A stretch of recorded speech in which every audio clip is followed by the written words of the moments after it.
the Johnson Wax Program with Fibber McGee and Molly.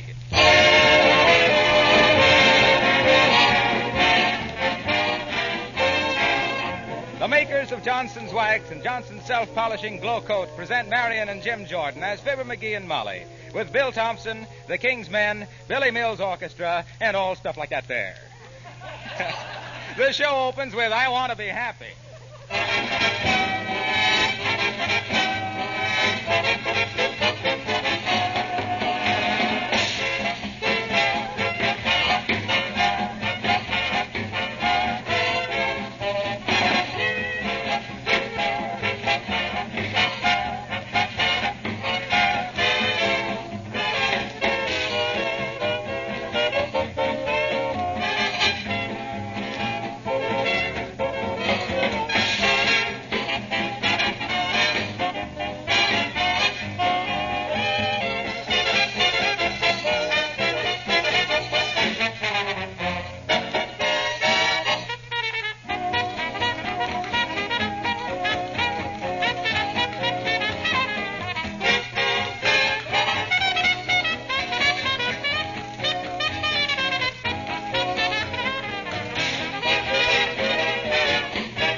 Come to Wistful Vista with its usual effect on suburban homeowners. And here in the backyard at 79 Wistful Vista, greeting the first tiny rose of the season. Hi, bud. And industriously digging a ditch to set out a new hedge while his wife reads a book on the porch steps, we find Fibber McGee and Molly.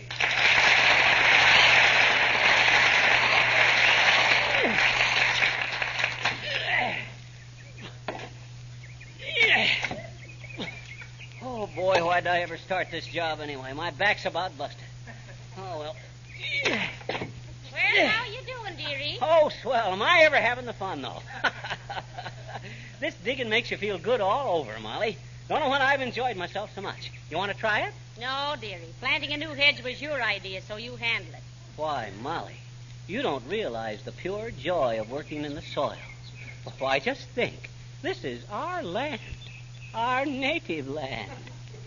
And just planting a hedge like I'm doing now helps to make it a better, a greener, and a lovelier land to live in. Somebody's giving me the bird. Just try a few spadesful, Molly. It brings you closer to Mother Nature. Ah, Mother Nature. Sorry, dearie. Tell Mother I can't make it today. Hello there, Johnny. Hello, daughter. Oh, hello, Mr. Oldtimer. Want to buy any garden seeds, Johnny? How about a package of dandelion seeds? Dandelion seeds? What should I want them for? They ruin the lawn. Sure, but they're going to pop up anyway. You might as well have the best. No, thanks. Okay. How about a package of honeysuckle seeds? Great little posy, the honeysuckle. Fast grower, purty looker, and sweet smeller. No, thank you, Mr. Oldtimer. We don't want any seeds today. No, and as the newsstand guy says to the Scotchman who dropped in to sneak a peek at the magazines, why don't you get out of my life?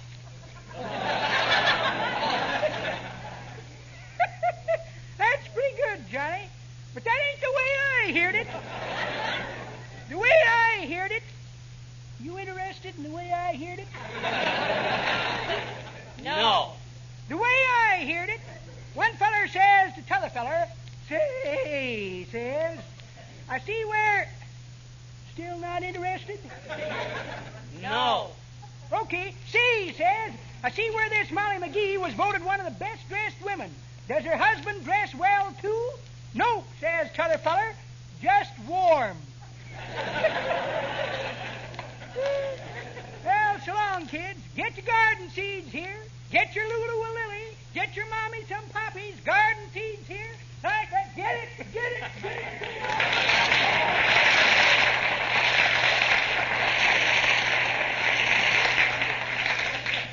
that old guy's got a great head on his shoulders, but on him it looks very good.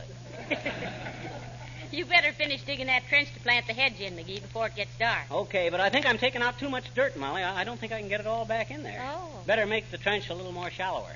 Oh, well, why not plant a nice tall hedge? It'll give us a little more privacy, what with our house so close to Gildersleeve's. Hey, you got something there. Speak of the devil, and right away he horns in. Oh, there, McGee.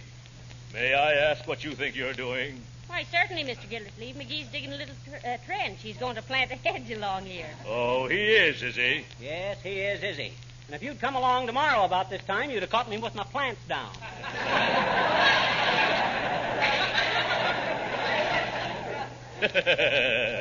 Yeah. I have, McGee. Huh? You're digging on my property. What you mean, digging on your property? This is my own property. Oh, no, it isn't. Oh, My lot runs from that telephone pole out in the alley there, that slippery elm out in front. You're 3 feet over the line. what? You mean to stand there in your tight-fitting skin and tell me I don't know where my property line is? I certainly do. Oh, yeah. If you think for 1 minute, and I doubt if you could. Now, look here, McGee. I've had enough of your impudence. Take off your coat. Okay, I'll tell. Oh, I can't. I ain't got on a clean shirt. Want to make an appointment for tomorrow? No, I'm going to the dentist tomorrow. How about Thursday? Now, look here. Doesn't it seem more sensible to both of you to get a surveyor and find out exactly where the property line runs? That's a splendid idea, Mrs. McGee. I'll get a surveyor right away. Oh, no, you don't, Gildersleeve. I wouldn't trust you with a squirt gun in the Sahara. I'll get the surveyor. Well, all right. All right. In the meantime, leave that ditch alone. If I want a hedge planted on my property, I'll do it myself. You don't know anything about horticulture. Oh, I don't, eh? Why, I've owned more horses, Gildersleeve, than you ever saw. No. He said horticulture, dearie. That's flowers, not horses. Yeah. Well, shucks, I know flowers, too. Why, even as a mere child, I was a great hand with flowers. I'll never forget the party I gave when my first pot of geraniums bloomed. Party of the first pot McGee, I was known as. Oh, dear.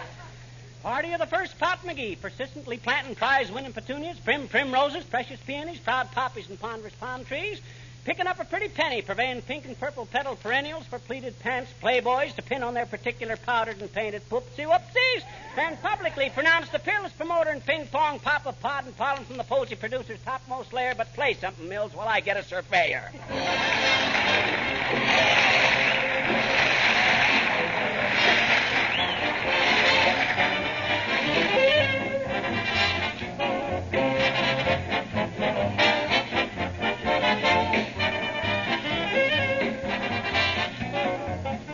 While we're waiting for Fibber and Molly to return, I'd like your attention for just a minute.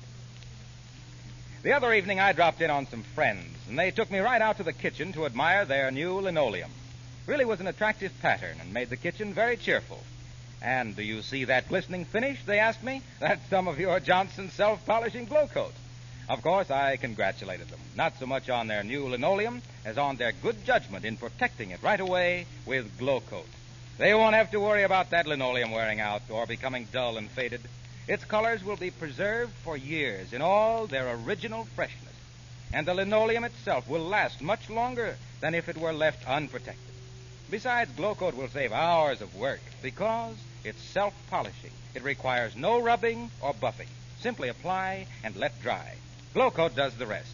Whether your linoleum is old or brand new, give it the protection of Johnson's self-polishing Glow Coat.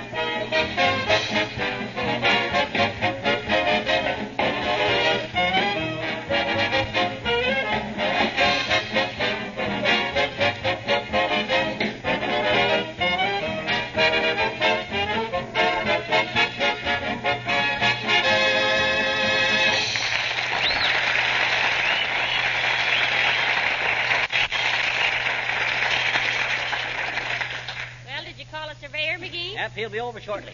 Imagine old Gildersleeve trying to chisel a hunk of our property. Well, maybe he's right. Maybe we'll have to put the garage over 3 feet. Yeah, I'll put Gildersleeve under 6 feet. That's what I'll do. Wonder what's delaying that surveyor. He said he'd be right over. That must be him now. Come in. Yeah. Say, Bud, I'm... Hi, mister. Oh, hello there, little girl. What you want? Oh, I was just on my way to the meat market and going through your house as a shortcut. Well, you better scram along then, sis. Your mama will be waiting for you to get home with the meat. Oh, it isn't for my mama. It's for my dog, Margaret. Oh, she's in again. Mhm. The doctor just put him on a strict vegetable diet. Then why are you getting meat for him? 'Cause I don't like the doctor. I see. Hmm? I said, I see. How come Margaret is indisposed? Well, gee, she got sick at the dog show. And, gee, mister, he got first prize for best dog of all breeds, I bet you. Best dog of all breeds, he did? Mm-hmm, yeah. Margaret was more breeds than any other dog there. Well, I'll bet he returned to his kennel in a blaze of glory, sis. Hey? I says, I'll bet he come home triumphant. No, he came home sick. Oh.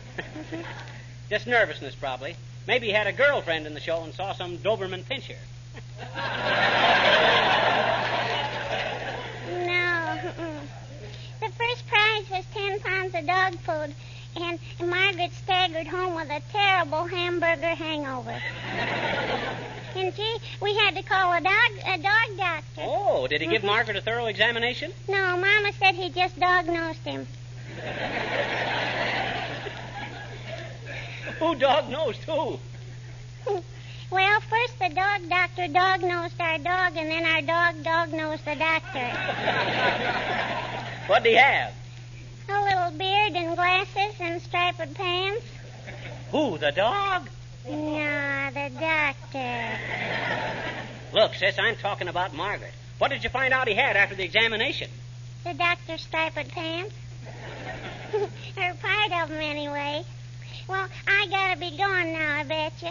I just stopped in to say hello. Oh, hello. Hello. Goodbye. Goodbye.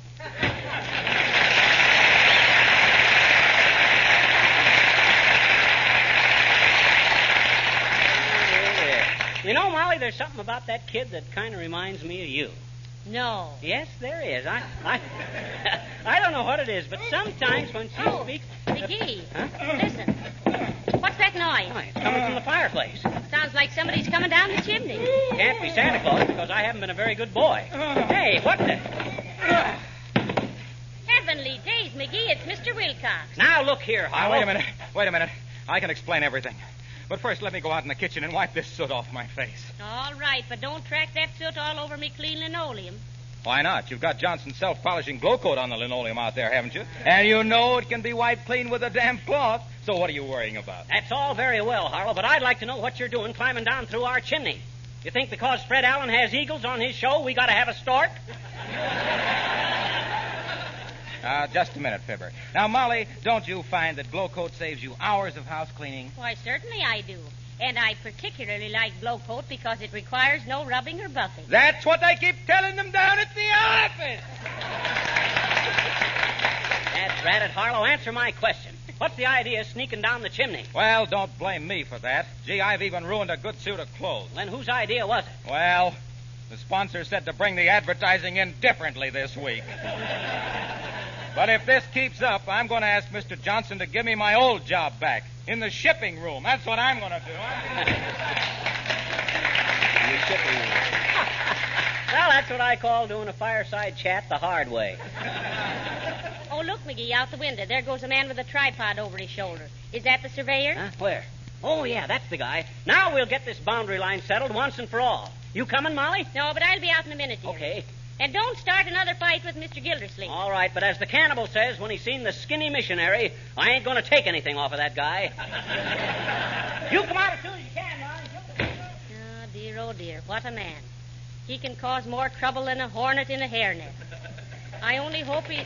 Hello, Fisher. Hello, Cupid. Oh, hello, Cupid. Where's Fisher? Well, he just went out in the backyard, Mr. DePopoulos. Did you want him? Oh, no, I just wanted to tell him I was chasing his advice. Oh, you mean following it. Sure. And not only that, Cupid, I'm catching up with it, too. He's saying I'm not getting enough exercise, so I'm learning myself to take lessons in how to play golf. Oh, that's fine. Nearly all the men I know are enthusiastic golfers. Sure. They all swear by it. Right out loud, too. Well, how are you getting along, Nick? Well, the first thing that this teacher is telling me is keep your head down, Mr. DePopoulos. Well, that's simple enough. Can't you do it? Oh, I keep my head down all right, but all the times I keep bumping into trees. Well, You'll catch on to it eventually. I suppose so. But the worst thing that is happening is when I'm landing a ball into the roughage, and the teacher is saying, Mr. DePopulis, use your spoon. And I'm saying, what do I do? Eat my way out?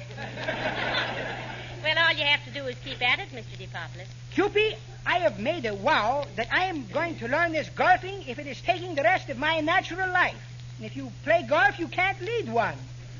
Well, so long, Cupie. Tell Fizzer I stopped in, and if I don't see him in a day or so, what difference does it make?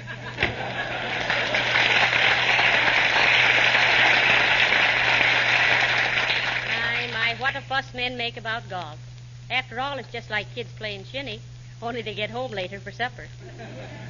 Well, I suppose I better go out and see how the boys are getting along with the surveyor. Come on, Gildersleeve. It's my turn to look through the telescope. I don't want to miss any of this. Yeah, me either. I haven't had so much fun since my Uncle Burlingame went out to the barn in the dark and tried to milk a rubber glove.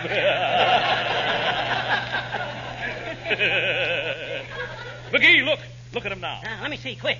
Uh-oh, they're playing patty cake. Hey, give me a look, will you, fellas? I'm a surveyor. It's my telescope. Quit grabbing my arm, Bud. I just got this thing adjusted right. Hey, Gildersleeve. Yeah? You know what they're doing now? Here. What's going on? McGee, what are you doing looking through that telescope? Oh, hello, Molly. You know what we're doing? We're watching Mrs. Uppington and Billy Mills on her sun porch. Yeah. They're billing and cooing like a couple of turtles. You mean turtle doves, Gildersleeve? Go on, doves aren't that clumsy. Stop it this minute, both of you. Aren't you ashamed to spy on a beautiful romance like that? The idea. Well, gee whiz. We're just having a little fun. I won't listen to another word. Oh, well. Let this surveyor have his telescope and get back to work. I'm disgusted with both of you. Well, intruding on the privacy of a couple of nice people like Mrs. Uppington and Billy Mills. Gee, Molly. Haven't you any breeding? Oh, but Molly, if you could only see Billy Mills sitting on Uppy's lap. What? He is? Yeah. One side, boys, and let me have a look. Well, heavenly day.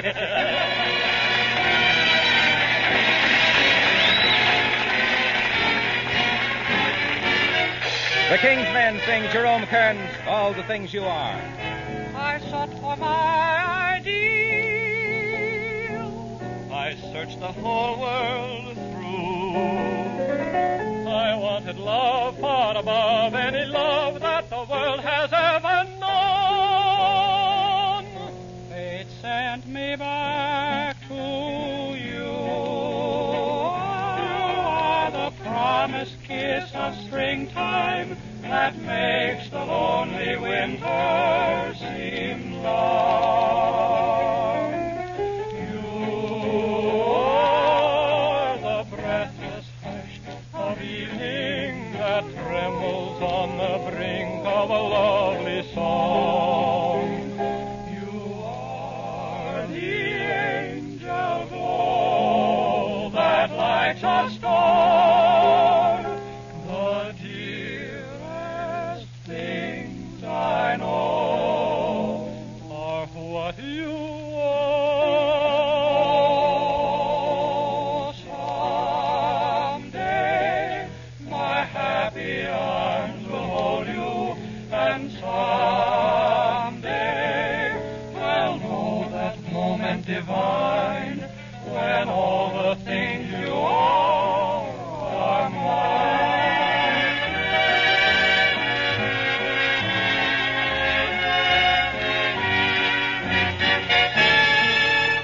I'll know that moment divine when all the things you are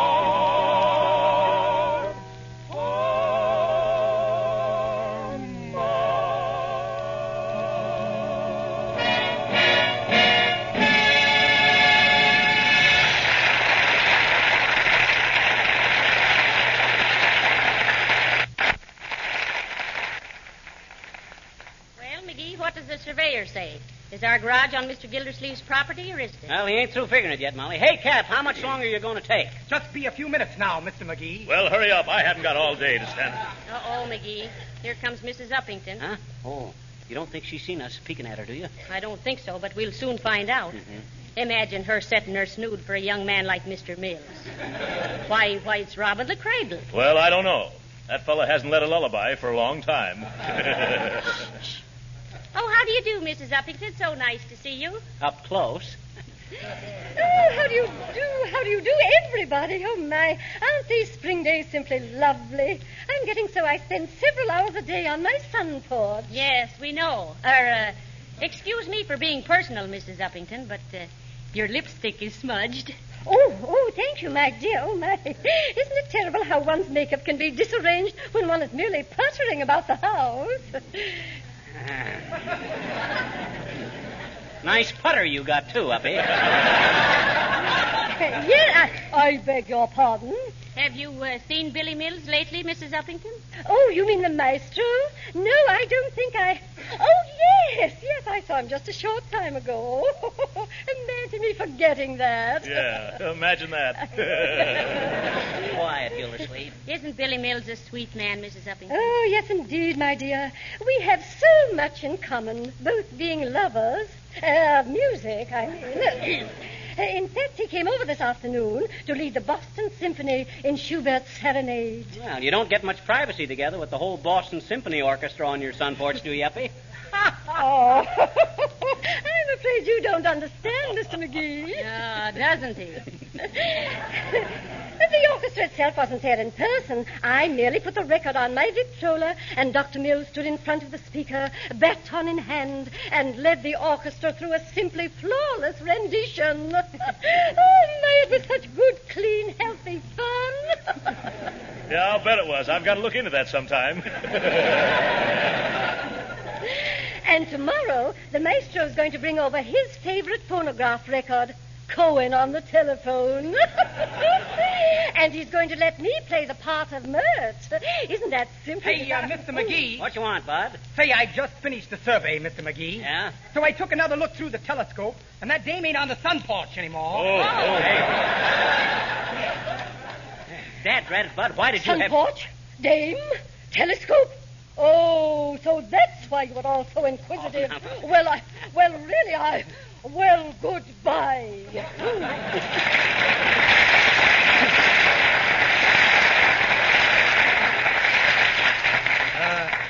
Did I say something wrong, Mr. McGee?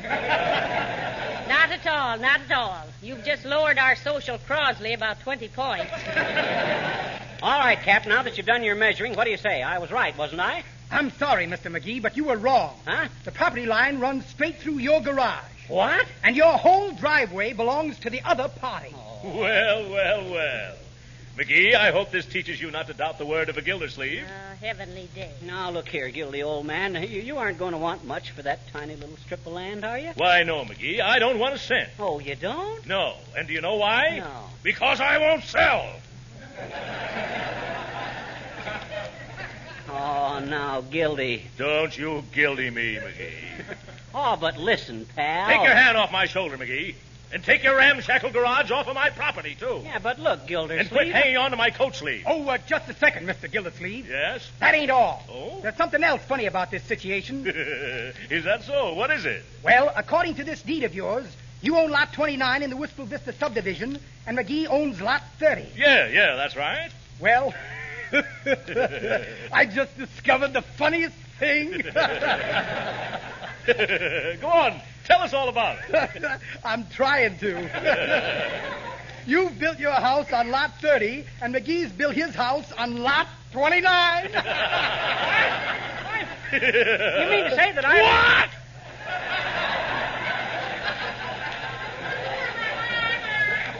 You mean to say that I really own the lot that has Gildy's house on it and also 3 feet of my garage? That's right. And this shack of McGee's, is that all I have to my name? Boy, you catch on quick. Oh, this is terrible. It's awful. What'll I ever tell Mrs. Gildersleeve? I'm a ruined man. Come on, Molly, let's go back to the house and start packing. I want to move into Gildy's place before it gets dark. McGee, don't do that. Huh? Don't break up a peaceful, cozy residence. I put a lot of money into that house. Oh, yeah? Remember what the poet said, McGee. It takes a heap of plumbing to make a house a home. Yeah, and I remember what another poet said, too. Home is where the heart is, and I got my heart set on your home. Please Please, McGee, I beg you, don't be so cruel. Oh, get up off your knees, Gildersleeve. I haven't the heart to go through with it. I'll let you keep your home. You will? Ah, McGee, that's mighty big-hearted of you, dear. McGee, you're a gentleman. I'll always be indebted to you. Oh, that's all right, Gildy. But where's the boundary line between our property? 3 feet the other side of your garage and driveway, McGee. That's right, and don't forget it. Ah, you've taken a great load off my mind, Fibber. Going home now and lay down for a little while. Yes, my nerves, you know. Goodbye, Mrs. McGee. So long, Fibber. And a long and prosperous life to you both.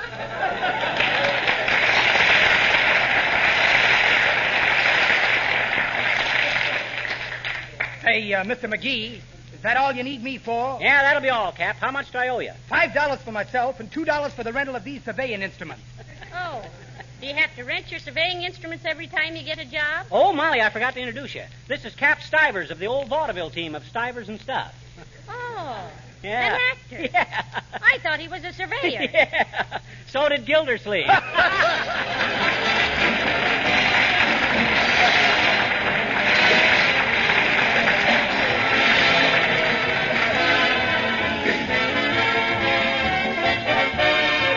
Before Fibber and Molly return, may I suggest that you imagine yourself for just a moment as a visitor in your own home. As you enter your own living room, your critical eyes take in quite a few details. Tabletops, chair arms, lampshades, picture frames, windowsills, and, of course, the floors. What's your first honest impression? Do all these things have a rich, wax-polished glow? Do they have that mellow, satiny luster that comes when you protect them regularly with genuine Johnson's wax? If they haven't, then tie a string around your finger this minute to remind you to order some Johnson's wax, paste or liquid, from your dealer tomorrow. Don't put it off another day, because Johnson's wax has so much to offer you. Beauty for your home, protection for your most precious things, and labor saving for yourself. Be sure you get the genuine Johnson's wax, favorite for 50 years.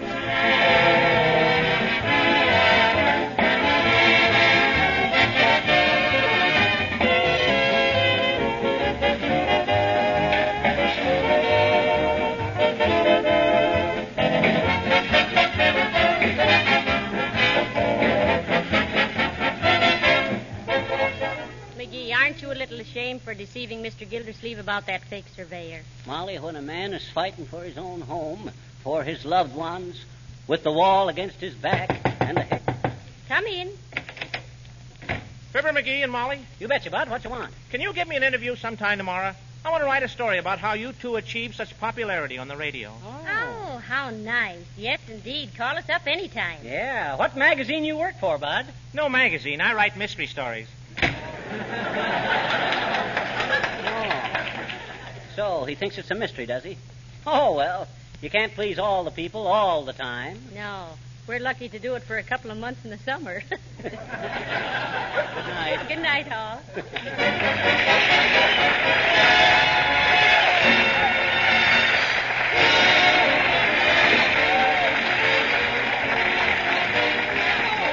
This is Harlow Wilcox, speaking for the makers of Johnson's Wax and Johnson's Self-Polishing Glow Coat, inviting you all to be with us again next Tuesday night. Good night. This is the National Broadcasting Company.